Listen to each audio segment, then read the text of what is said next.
Bonjour à tous et bienvenue dans cette nouvelle vidéo qui traitera de la création d'un plan de charge sur Excel. Mais tout d'abord, et comme d'habitude, si vous souhaitez aller plus loin dans les explications, je vous invite à cliquer sur les liens de formation dans la description. Et si vous ne souhaitez pas rater mes vidéos sur la comptabilité, la finance et l'utilisation des outils tels qu'Excel dans le monde de l'entreprise, n'hésitez pas à vous abonner à la chaîne. De plus, pour ceux qui souhaiteraient uniquement acquérir le fichier sans passer par le tutoriel vidéo, sachez que tous les documents sont disponibles en illimité et dans leur version finalisée pour mes contributeurs Patreon, plateforme dont vous trouverez le lien en description. Alors pour la création de notre fichier de plan de charge, on va démarrer comme à chaque fois par la mise en forme. Alors dans notre premier onglet, qu'est-ce qu'on va mettre comme titre? On va l'appeler comme ceci, tout simplement ressources. Voilà, donc ça va être les ressources de notre plan de charge. Alors je vais le mettre aussi en haut, voilà, comme ceci. Donc qu'est-ce qu'on va faire? On va mettre le titre en gras, on le met en italique comme à chaque fois. Ensuite, on va se placer dans la ligne 5 et on va mettre les différentes colonnes de notre tableau. Donc on va démarrer par le matricule, puis le nom, le poste, éventuellement le numéro de téléphone, comme ceci, la disponibilité. Alors ça sera en pourcentage. Le début de la date de disponibilité, donc 2A, comme ça, voilà. Ensuite, les jours de congé. Alors ça sera les jours de congé durant la période. Voilà. Comme ça. Ensuite, on mettra la disponibilité. Alors cette fois-ci, qui sera calculée en jours.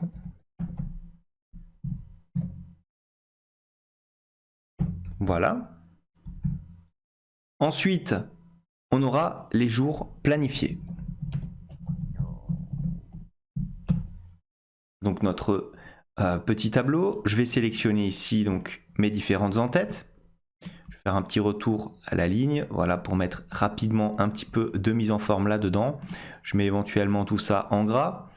Et qu'est-ce que je fais? Je vais sélectionner, hop, je vais mettre des bordures normales. Comme ça.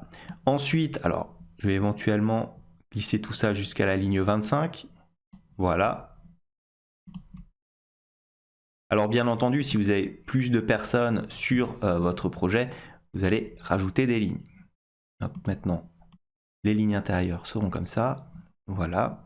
Donc pour les matricules, alors on aura la matricule par exemple M001 comme ceci, M002.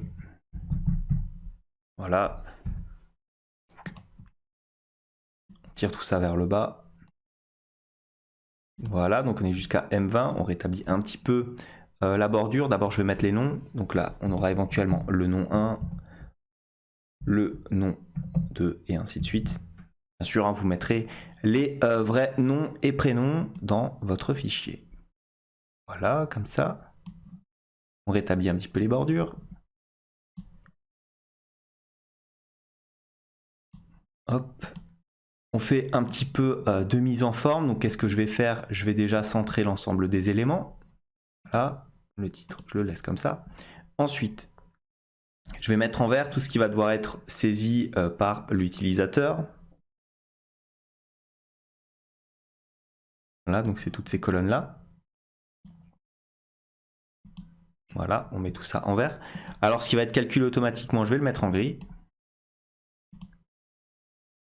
Voilà, donc en gris très clair. Voilà, comme ça. Ensuite, je vais rajouter alors pour toutes les colonnes de jour. Donc là, je vais les sélectionner.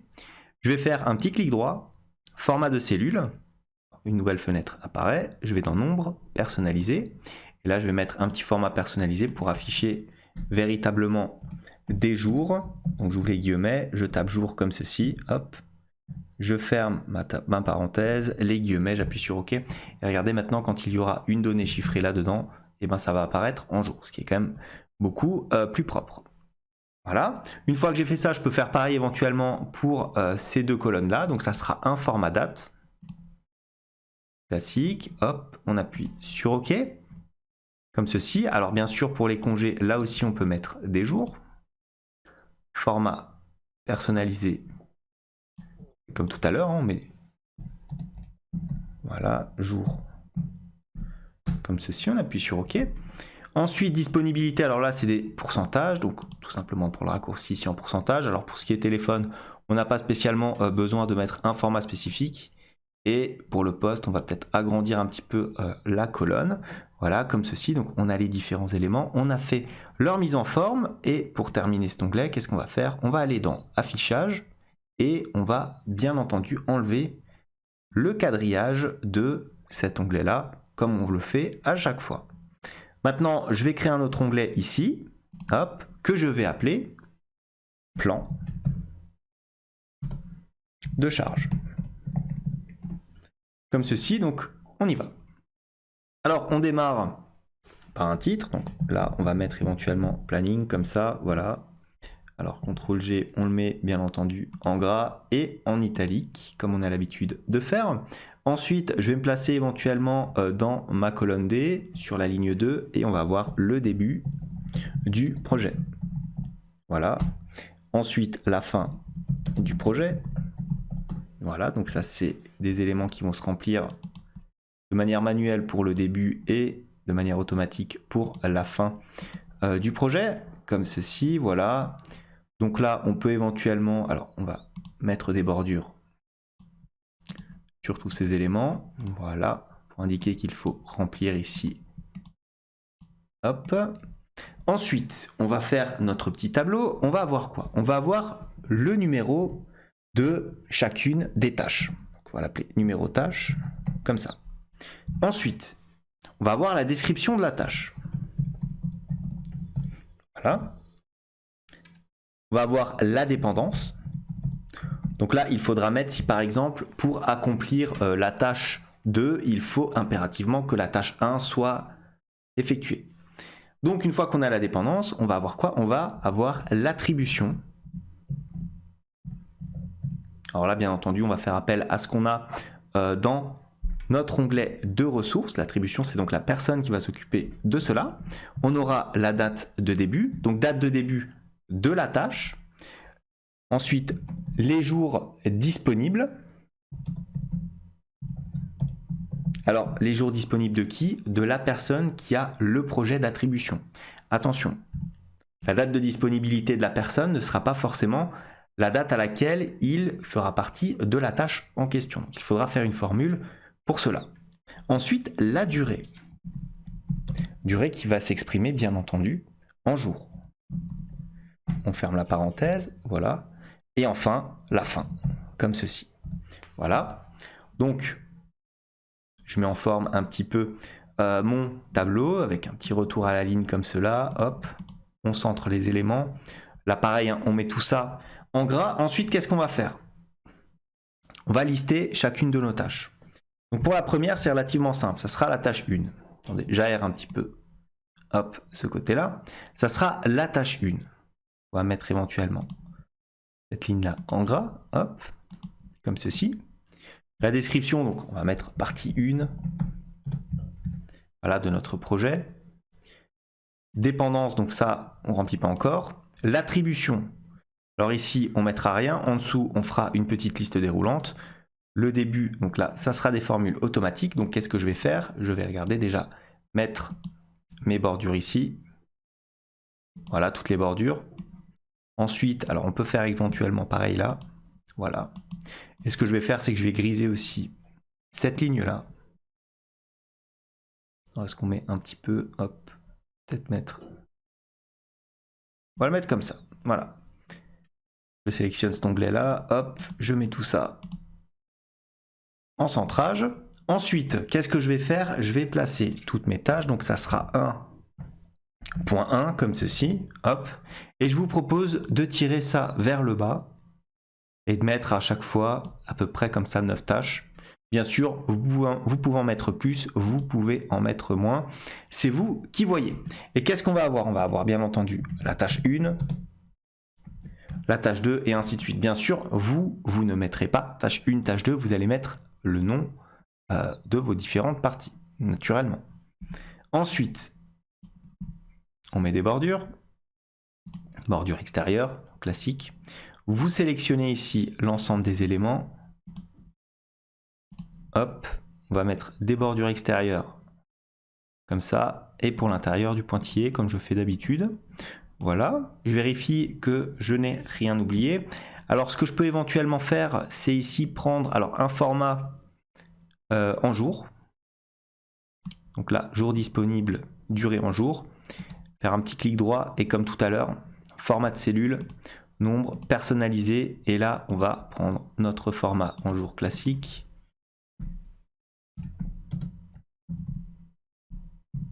Voilà. On ferme les guillemets, on appuie sur OK. Ensuite, ce que je peux faire, alors je sélectionne bien entendu les éléments, je mets tout ça au centre. L'avantage, c'est qu'une fois qu'on a fait ça, on va le reproduire autant de fois que nous avons de tâches, bien entendu. Donc, on va faire, regardez, je vais dans l'attribution, faire comme ceci, intégrer ma liste déroulante. Donc, on va dans Données. Puis ensuite, nous allons aller dans Validation de données ici. Dans Autoriser, on autorise les listes, Source. Et je sélectionne, bien entendu, l'ensemble de mes différents noms. Voilà. On appuie sur OK.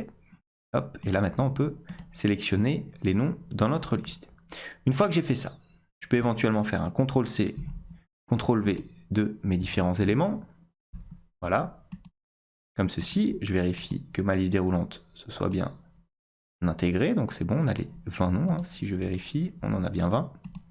Et maintenant, bien entendu, au lieu d'avoir partie 1, nous allons avoir partie 2. Donc il faut tout simplement modifier les éléments. Donc les tâches, ça, on laisse pareil. Hop, ici, ça sera du 2. Ici, ça sera du 2 pareil. 2 points. Hop, on tire tout ça vers le bas. Comme ceci. Je recopie la mise en forme pour ne pas faire sauter mes bordures. Voilà. Donc là, tout est clair. Maintenant, qu'est-ce que je peux faire? Je peux recopier ça encore une fois. Voilà. J'ai mis 4 parties. Bon, vous pouvez en mettre plus, vous pouvez en mettre moins. C'est vous qui voyez. Là encore, vous êtes libre de modifier toutes les parties de ce fichier. Donc là, on est sur du 3. On tire tout ça, hop, on est sur du 3.9. Ensuite, ici, on va directement changer. Donc 4, partie 4. Voilà. Donc là, on est sur du 4.1. On tire tout ça vers le bas. Voilà, comme ça. Ensuite, je recopie la mise en forme. Encore une fois. Voilà, donc je vérifie que je n'ai rien oublié. Alors là, je vais mettre un format date. Je crois que je ne l'ai pas fait. Donc format, on met des dates comme ceci. Voilà, j'ai mis les bons différents éléments. Ensuite, au niveau de la dépendance, donc c'est vous qui allez l'inscrire ici. Donc si par exemple la tâche 1.2 est dépendante de la tâche 1.1, vous allez mettre ici par exemple dans la tâche 1.2, la tâche 1.1. Voilà, donc une fois qu'on a fait ça, alors je peux un petit peu réduire cette colonne, voilà. Je vais bien entendu aller dans Affichage et je vais décocher le quadrillage comme je le fais à chaque fois. Nous en avons fini maintenant avec notre mise en forme. Si cette vidéo vous a plu comme d'habitude, n'hésitez pas à la liker, à la commenter, à vous abonner à la chaîne si ça n'est pas encore fait. En tout cas, moi je vous dis merci et à bientôt pour la deuxième partie de ce tutoriel.